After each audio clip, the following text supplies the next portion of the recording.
ask you to make sure Tim Kaine wins this election on Tuesday.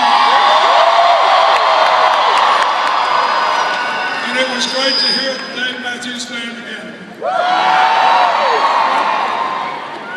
As you can see, I have given my voice in the service of my president.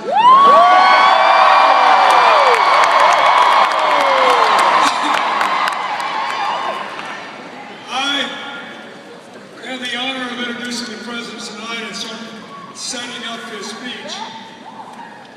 And I want to tell you that 4 years ago when he ran, both Hillary and I worked very hard. We did together over 100 appearances. But I am much more enthusiastic about Barack Obama's election tonight than I was even 4 years ago.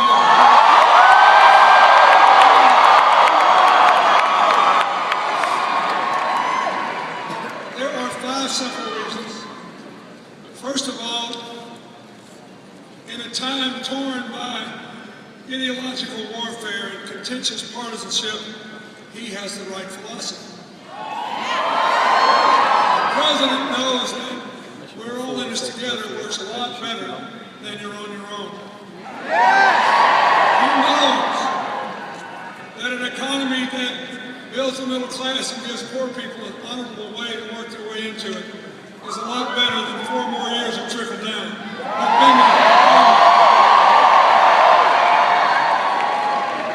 He knows that a budget based on arithmetic is a lot better than one based on illusion. And he knows that practical cooperation is better than all this constant ideological conflict. And we saw it, didn't we? We saw it in the way the president got off the campaign trail and responded to Sanders.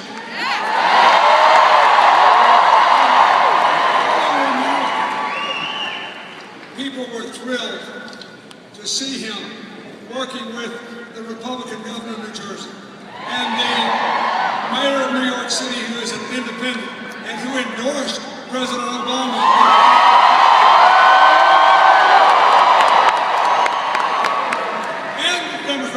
In New York and Connecticut, there is no Republican or Democratic way to rebuild after a flood, to save lives, to start again, to turn the electricity on, to clean the debris. But what I want to tell you is cooperation works better when there is no disaster. And if you don't have cooperation, you have the makings of a disaster. Barack Obama is a proven cooperator.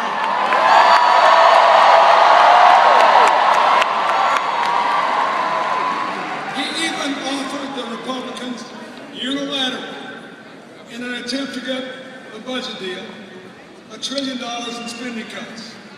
They said, thank you very much, no deal. We will not see 1 penny raised on the wealthiest Americans, even if it will get rid of $4 trillion in debt. But he kept going, and the door is still open, and when you re-elect him, the door will be open and they will walk through that door.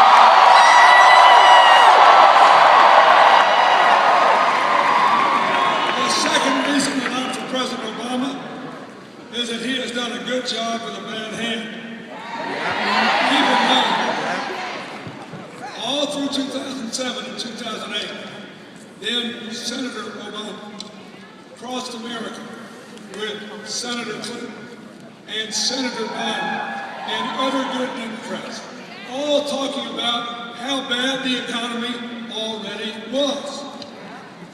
Median family income after inflation was lower than it was the day I left office.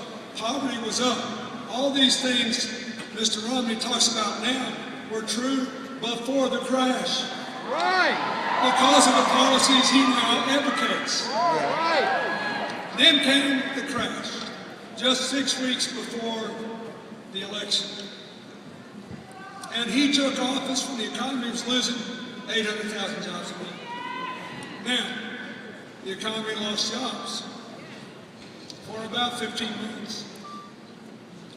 But when it started again, and President Obama's jobs program started kicking in just 33 months, we've had 5.5 million jobs as of yesterday.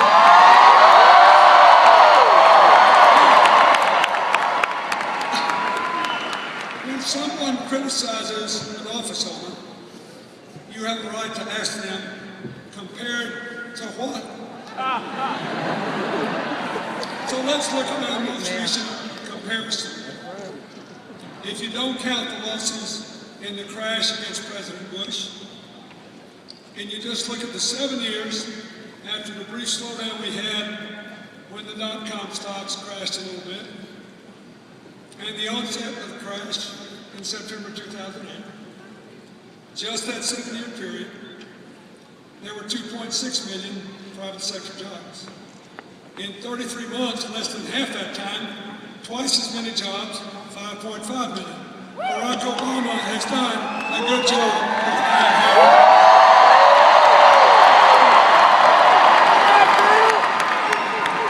of our reason for him is that he has fulfilled his solemn responsibility to be a good commander-in-chief. He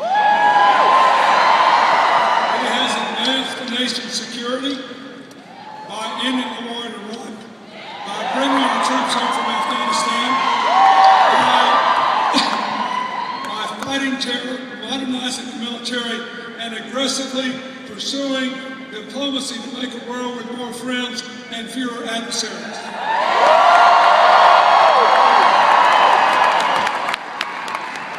And he got ahead of the Secretary of State.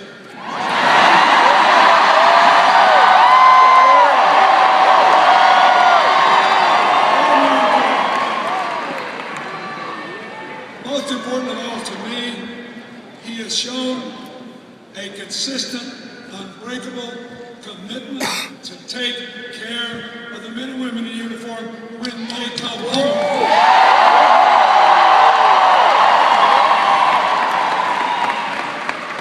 For all these reasons, he was endorsed by a self-described moderate Republican and one of the most distinguished military leaders since World War II, General Colin Powell.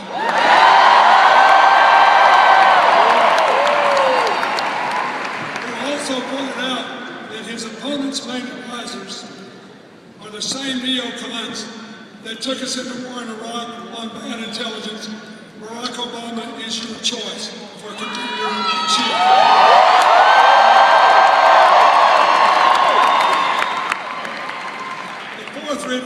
For him can best be described in a phrase once used by the second President Bush. Believe it or not, he said something that I really agree with. He often got made fun of, but it's true. He said the president is the decider-in-chief. Okay? So let's look how these deciders stack up. Barack Obama decided to sign the Lilly Ledbetter Fair Pay.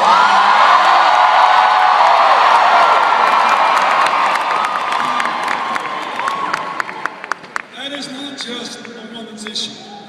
Anybody who, like me, was a kid in a family where both the mother and the father worked, know that every father, in a sense, wants his wife to be paid an equal amount for equal work so they can raise the kids.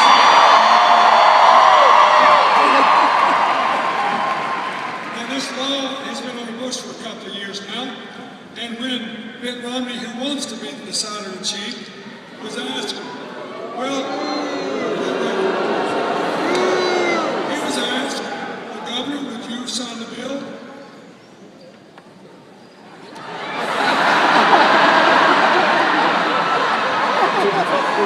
I mean, folks, you're going to have a lot harder decisions than this.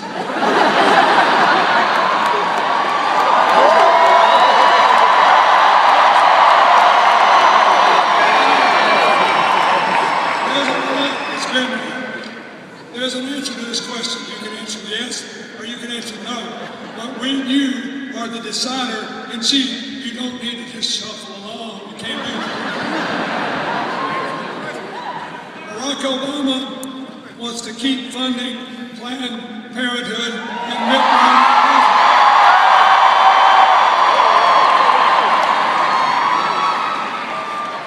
Barack Obama decided that America could not afford to let the automobile industry die, and he saved it.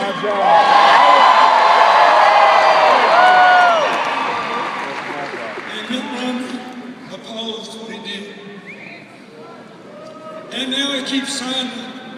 He's tied himself in so many knots in this automobile deal. He could be hired as the chief contortionist from the Circus of Life.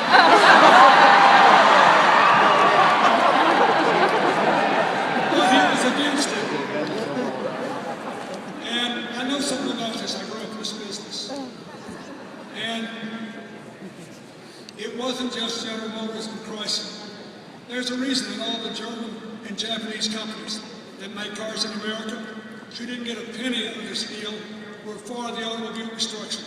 Because they knew if General Motors quit buying parts, parts manufacturers would go down and they were toast. It's another example of we're all in this together. Works better than you're on your own. Barack Obama made the right decision and his opponent was wrong.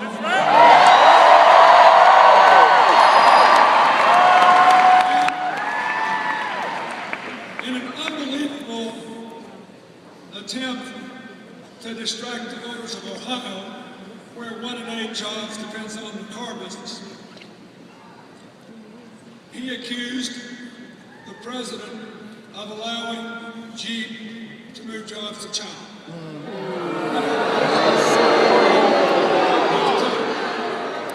I took that personally because the Jeep plant in Toledo, Ohio was open when I was president, and I remember how hard it was for us to get it there and the work we did in the White House to get it there.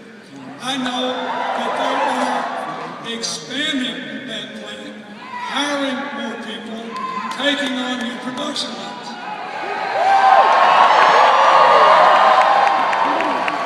And first, Jeep said it wasn't so.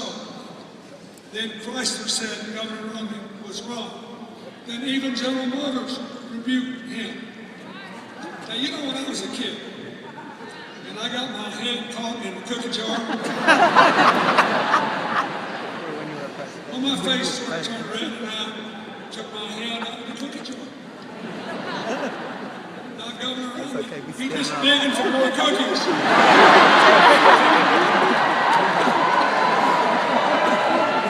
When General Motors and Chrysler and Jeep all said this is bull, what did he do? He then said, because Fiat owns the controlling interest in Chrysler, that the president had worked with the Italians to move jobs to China. You know, first he took it to those 10 notes on the immigration deal. And then a lot of other people, the way some won't take your time with.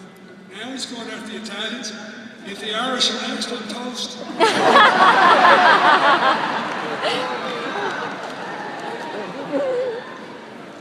Far worse. After every single reputable authority said this is a false charge, he put it on television and then doubled down and put more money behind the ad. Because he believes that middle-class people are so scared about their jobs and so uninformed that they will buy any line of bull they see on television. I think they and you are smarter, and Barack Obama will be elected president.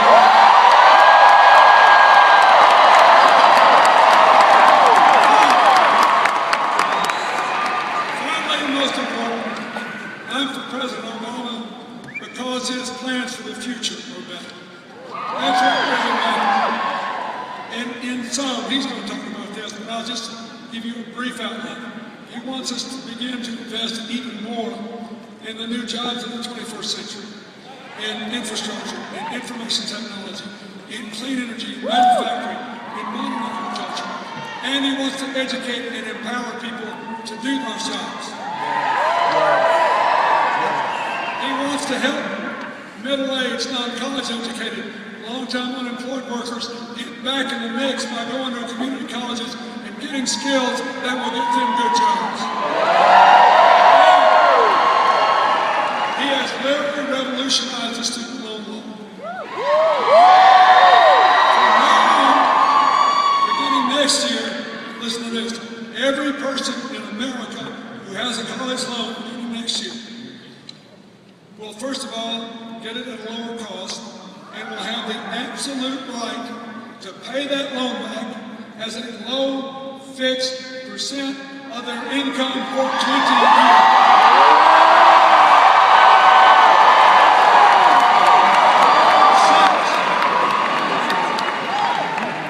Since in this last decade we have fallen to 15th or so in the percentage of our young people with four-year college degrees.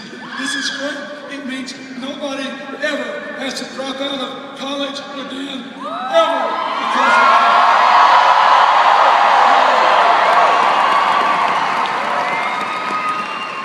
one of the reasons middle-class people didn't get a pay raise in the last decade is that healthcare costs went up so much.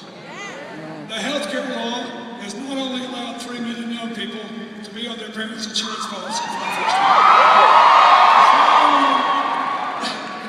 made it possible, beginning next year, if he wins, for more than 30 million Americans, many with pre-existing conditions, to be insured. Not only has made it illegal for women to be charged more than men for the same health care, but for the last 2 years, we've had the lowest inflation in health care costs in 50 years. If this keeps going, the ideologues will lose every argument they have to voucherize Medicare and privatize Social Security. Barack Obama is doing it the right way. Bring health care costs down, bring health care coverage and quality up. Finally, he's got a budget based on arithmetic. Cuts again $4 trillion, $2 in tax cut, spending cuts for every $1 in revenue increases. And he only asked people like me, I'm not saying this, I never had a nickel left in my life. He only asked those of us in high-income groups to pay a little more so we can balance the budget, get rid of the debt, and manage our future. Now, how does that compare with Governor Romney's plan? You remember they told us at their convention that the debt was the biggest problem in the world. Remember that? Mm-hmm. They forgot to tell us that we never had permanent debts in peacetime until they convinced everybody that government would mess up a two-car parade and that there was no such thing as a bad tax cut about 30 years ago. Then they tripled and quadrupled the debt before I took office in 12 years. Then I gave you 4 years of declining deficits and 4 years of surpluses.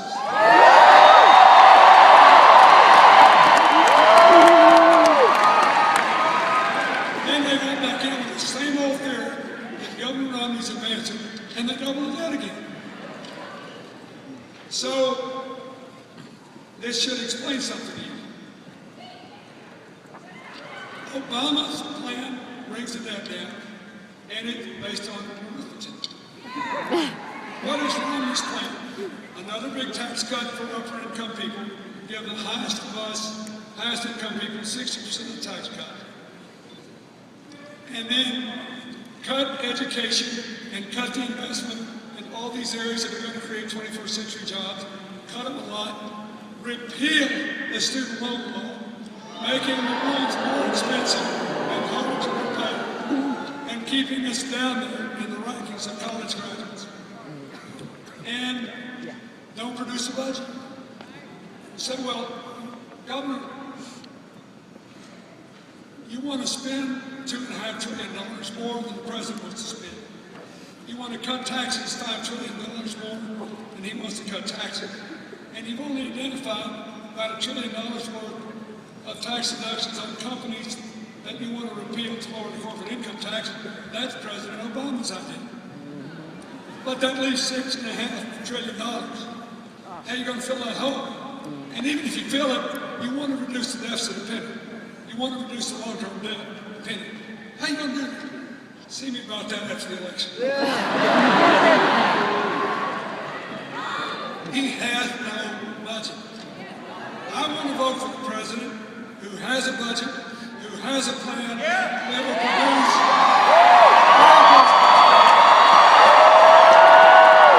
I want for the president who's been a good commander-in-chief and a good decider-in-chief.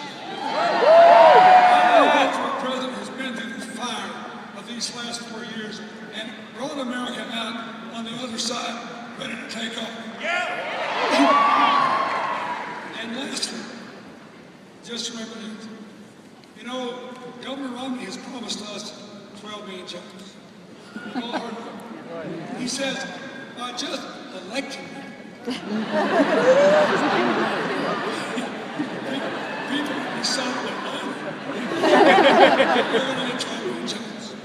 Now, I'm sure it was just an oversight.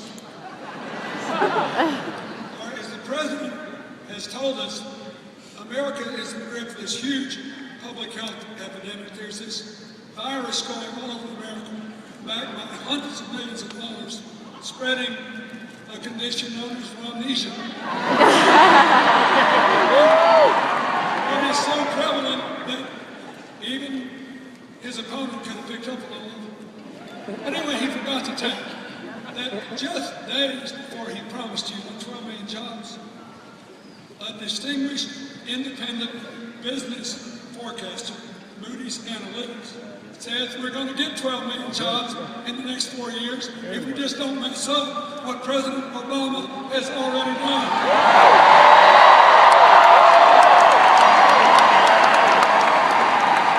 It is my great honor to introduce to you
so well that our team basically calls him the secretary of explaining stuff.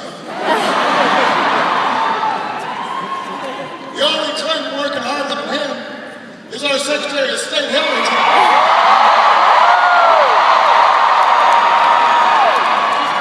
And I am so grateful to both of them. The only problem is I was in the back, I was enjoying listening to President Clinton so much, I had to run up to get my cue. I was sitting there just soaking it all in. He was a great president. He has been a great friend. So I want everybody to give President Bill Clinton.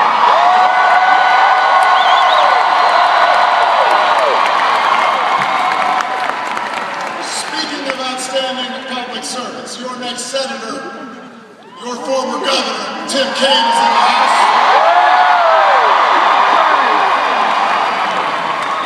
Your outstanding Congressman, Jerry Conley, is here.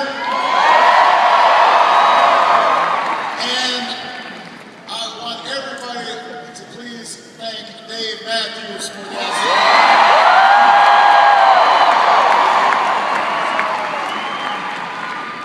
Now, we love you. Obama.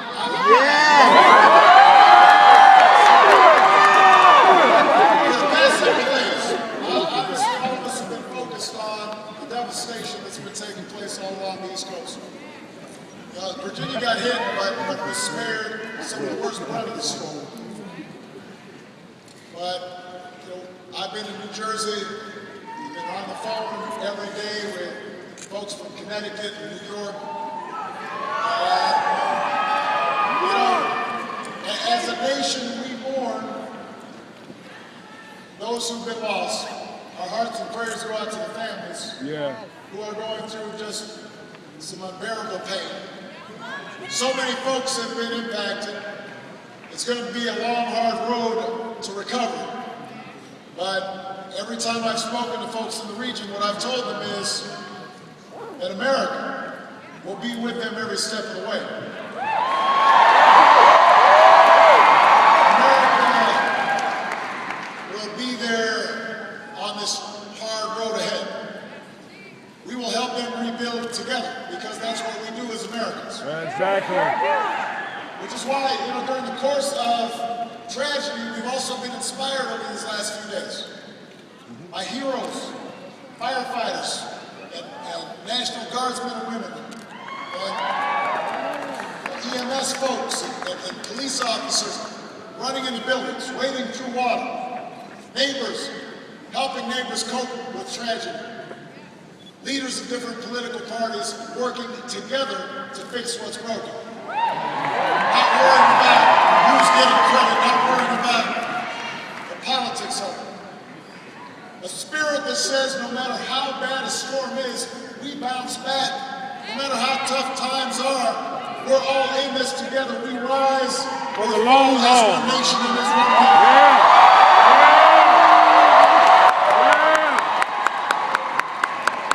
And that spirit has guided this country along its improbable journey for more than 2 centuries. It's what's carried us through the trials and tribulations of the last 4 years. In 2008, we were in the middle of 2 wars and the worst economic crisis since the Great Depression. Today, our businesses have created nearly 5.5 million new jobs. The American industry is back on top. Home values are on the rise. Housing construction is coming back. We're less dependent on foreign oil than any time in the last 20 years. Because of the service and sacrifice of our brave men and women in uniform. The war in Iraq is over. The war in Afghanistan is coming to a close.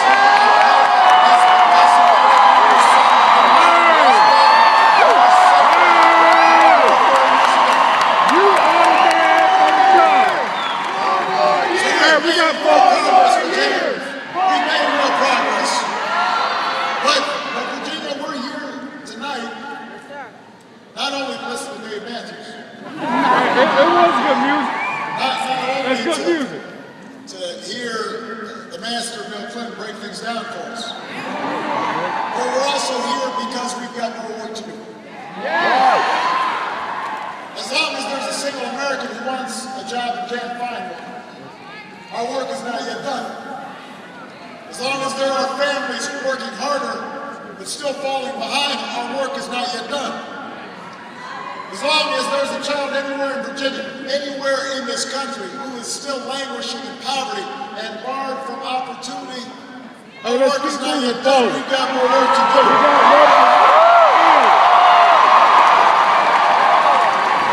We are locomotive. Our fight goes on, Virginia, because we know this nation can't succeed without a growing, thriving middle class.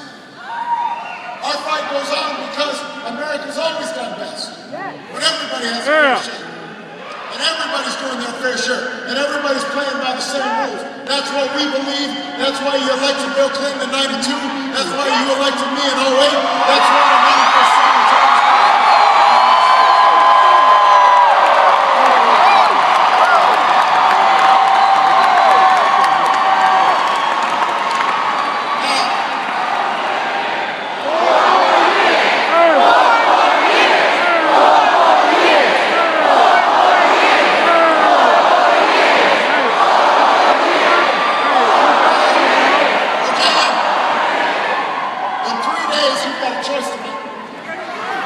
voter. I already got Even kids. if you made the choice, you got to go talk to some folks who have. I'm already explaining for you. You got to tell them it's not just a choice between two candidates or two parties. It's a About choice my kids. between two different visions of America. It's a choice between top-down economics that crashed our economy or About my kids. middle-out economics that create a strong and growing middle class. Exactly right. You know, as Americans, we honor the strivers, the dreamers, the entrepreneurs, the small business people, the risk takers, who are the driving force behind our free enterprise system. And we believe the free enterprise system is the greatest engine of growth and prosperity the world's ever known.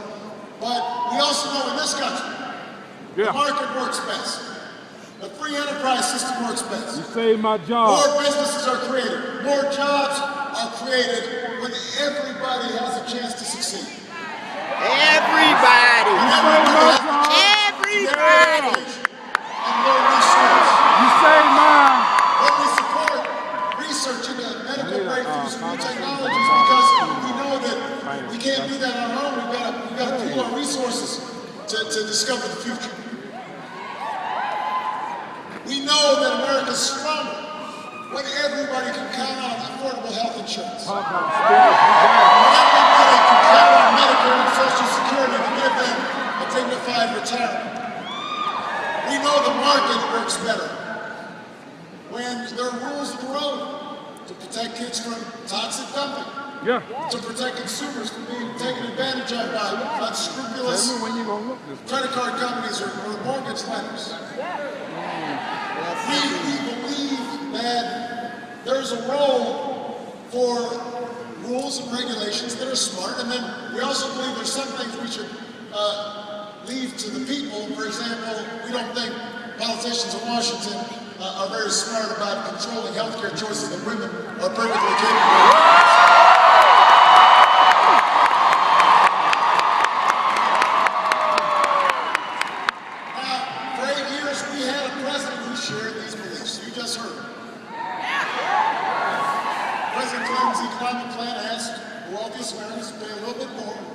So we can reduce our deficit and invest in the skills and ideas of our people.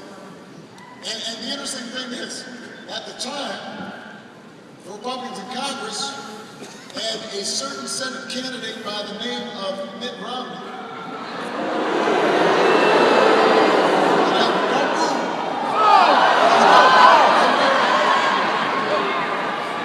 But this Senate candidate named Mitt Romney said that Bill Clinton's plan would hurt the economy and would kill jobs. Sound familiar? Yes. It turns out his math was just as bad back then as it is today. Because by the end of President Clinton's second term, America created 23 million new jobs, incomes were up, poverty was down, our deficit became the biggest surplus in history. So Virginia, we know our ideas work. What about their ideas? We tried those too. After Bill Clinton left office, for 8 years, we tried giving big tax cuts to the wealthiest Americans. We tried to strip away regulations so that Wall Street and insurance companies, or all companies, were free to do whatever they please. And what did we get? Falling incomes, record deficits, the slowest job growth in half a century, and an economic crisis that we've been cleaning up after ever since. We tried one way, it worked. We tried another way, it didn't work. Which presents a dilemma for Governor Romney, since he wants to go back to the same policies that didn't work. Now, Governor Romney's a very talented salesman. So in this campaign, he has tried as hard as he can to repackage these same ideas, and he's got, I think President Clinton called it the brass, to call it change. And let me tell you, we know what change looks like. We know what change looks like, and what Governor Romney's selling ain't it.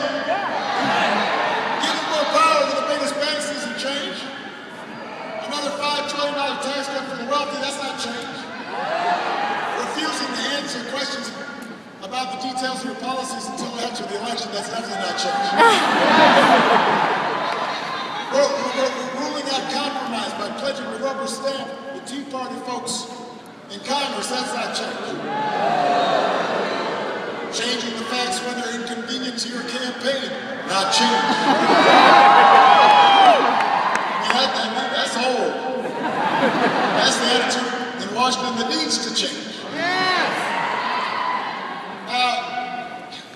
Virginia, after 4 years as president, you know me.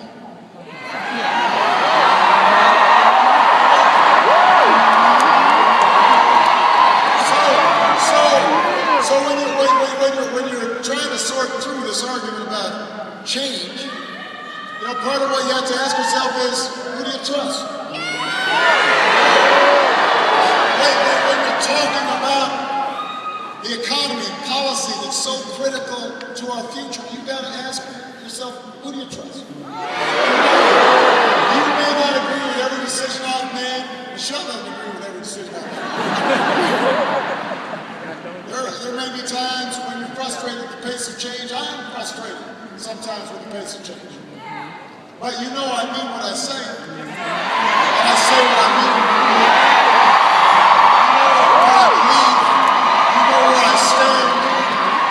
When I said we'd end the war in Iraq, we ended it. When I said we passed healthcare reform, we passed it. When I said we repealed Don't Ask, Don't Tell, we repealed it. You know I tell the truth. Yeah. And most importantly, you know I will fight for you and your families every single day as hard as I can.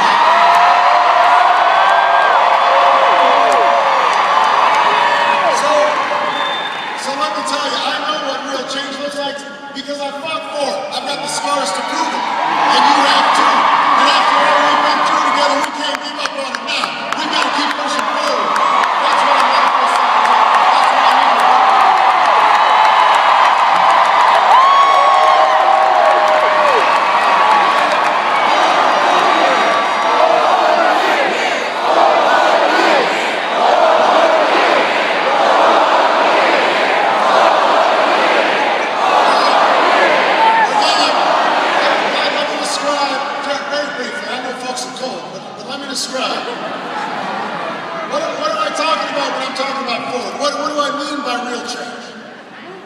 Change is a country where every American has a shot at a great education. Government alone can't do that. Parents, you gotta parent. Students, you gotta study. But don't tell me that hiring more teachers won't help our economy grow. Don't tell me that students who can't afford college should just borrow money from their parents. That wasn't an option for me. It wasn't an option for Bill Clinton. I bet it's not an option for a lot of you. That's why I want to cut the growth of tuition in half over the next 10 years. I want to recruit 100,000 math and science teachers so we don't fall behind the rest of the world. That's why I want to train 2 million Americans in our community colleges to get the skills businesses are hiring for right now. That's real change. That's what we're fighting for in this election. That's what's at stake. I want us to live up to this country's legacy of innovation. You know, I'm proud I brought out American workers from the American auto industry. But Hey, my job. Thank I'm you. even prouder we're not just building cars, Thank you. we're building better cars. Hey, we got By business the next booming decade, at the we'll booth, go twice man. as far to gallon of gas. That kind of innovation, that kind of forward thinking. We don't have to restrict it just to the auto industry. I want to bring manufacturing back on all kinds of things. We got thousands of workers building long-lasting batteries, building wind turbines all across the country. So instead of subsidizing oil companies' profits when they're making money hand over fist, I want to support energy jobs of tomorrow, which will cut our oil imports in half, which will help our environment, help our national security. I don't want a tax code that rewards companies for creating those jobs overseas. I want to reward companies that are creating those jobs in Virginia.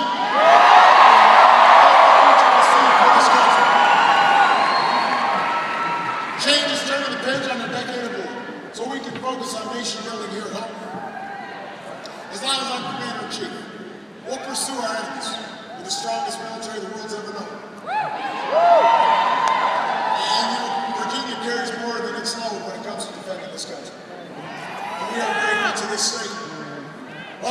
We also understand to be strong, it's time to use some of the savings from winding down 2 wars to pay down our debt and rebuild America. Fixing roads, putting folks back to work, rebuilding our bridges, making sure our schools are state of the art. And that's especially important for our veterans. We want to put them to work because if they fought for our country and defended our freedom, they should have to work for a job when they come back. That's my commitment to them. That's what's at stake in this election. And President Clinton talks about we've got to reduce our deficit. That's real change, but we got to do it in a balanced, responsible way. I've cut $1 trillion worth of spending. We can do more. But if we're serious about deficit reduction, we're not just using it in TV ads and then once you get in office, like Dick Cheney, you say it doesn't matter. Then we also have to ask the wealthiest Americans to go back to the tax rates that they paid when President Clinton was in office. And the reason is because budgets are about choices, about priorities. What are we going to invest in? As long as I'm president, I'm not going to turn Medicare into a voucher just to pay for another millionaire's tax cut. So Virginia, we know what changes. We know what the future requires. We know also that it won't be easy. Back in 2008, I talked about this. I warned some of you. Maybe you weren't believing me. I said, change. Real change isn't just about changing presidents or changing parties, it's about changing our politics. I ran because the voices of the American people, your voices, have been shut out of our democracy for too long by lobbyists and special interests, and politicians who are willing to say anything and do anything just to keep things the way they are. The protectors, the guardians of the status quo. And that status quo in Washington has fought us every step of the way over the last 4 years. They spent millions of dollars trying to prevent us from reforming healthcare. Millions of dollars trying to prevent us from reforming Wall Street. They engineered a strategy of gridlock in Congress, refusing to compromise on ideas that in the past both Democrats and Republicans have supported. And what they're counting on now is that you're going to be so worn down by all the squabbling, so tired of the dysfunction, so weary of what goes on Capitol Hill that you're just going to give up. Walk away. Just put them back in power. Or let them stay there. In other words, their bet is on cynicism. But Virginia, my bet's on you.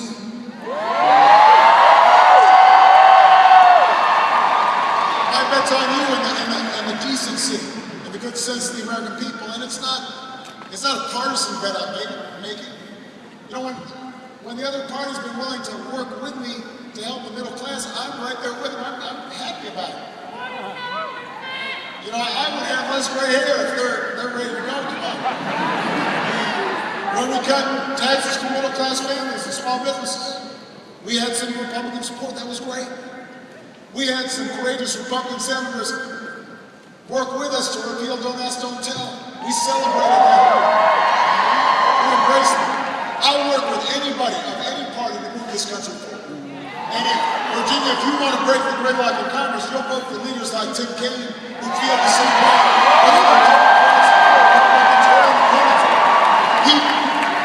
Leaders who will put people first and put the election aside for a moment. But we're still going to have some fights. Because there's some values that are at stake. There's some principles we've got to fight for. You know, if the price of peace in Washington is cutting deals that will take students off financial aid, or getting rid of funding for Planned Parenthood, or letting insurance companies discriminate against people with pre-existing conditions, or eliminate health care for millions on Medicaid who are poor, or elderly, or disabled, or kick kids off a Head Start, I'm not buying that. That's not a price I'm willing to pay. That's not bipartisan. That's not change. That's surrender to the same status quo that has hurt middle-class families and everybody who's striving to get into the middle class for way too long. In Virginia, I'm here and I'm running for a second term because I'm not ready to give up on that fight. I'm not ready to give up on that fight, and I hope you aren't either. I hope you aren't either. You know, the folks at the very top of this country don't need another champion in Washington. They will always have a seat at the table, they'll always have access and influence. Regardless of who's president, they'll find a way to have their voices heard. They've got money they can spend, there are lobbyists they can hire. The people who need a champion are the Americans whose letters I read late at night after a long day in the office. The men and women I meet on the campaign trail every day. A laid-off furniture worker who's having to retrain at the age of 55 for a new career in a new industry. She needs a champion. The restaurant owner who's got great food but needs a loan to expand and the bank turned him down. He needs a champion. The cooks and the wait staff and the cleaning staff working overtime in some Vegas hotel trying to save enough to buy a first home or send their kids to college. They need a champion. The auto worker who got laid off and thought the plant would never reopen, and now he's back on the job. I'm back on it. Thank you. Not just because he's building a great car, but he knows he's building America. He needs a champion. Hey! Right here! Hey! That teacher who's in an overcrowded classroom. Right here. Digging into her own pocket for school supplies. Not always getting the support she needs, but knowing every day maybe she's touching that one child and someone's going to break through. She needs a champion. All those kids in inner cities and small towns, next week. the valleys of Ohio, and these rolling Virginia hills, kids dreaming of becoming scientists or doctors or engineers or entrepreneurs or diplomats or businessmen or even a president. They need a champion in Washington because they don't have lobbyists. Future legalized lobbyists. But it's the dreams of those children that will be our saving grace. And that's why I need you, Virginia, to make sure their voices are heard. To make sure your voices are heard. We have come too far to turn back now. We've come too far to let our hearts grow faint. Now's the time to keep pushing forward. Educate all our kids, train all our workers, create new jobs, rebuild our infrastructure, discover new sources of energy, broaden opportunity, grow our middle class, restore our democracy, and make sure that no matter who you are, no matter where you come from, no matter what you look like, no matter what your last name is, no matter who you love, you can make it in America.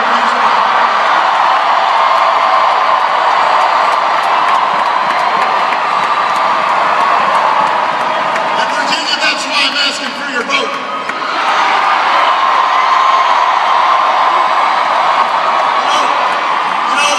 I was backstage with David Plouffe. Some of you guys know he's sort of a mastermind campaign organization. And we were talking about how, as the campaign goes on,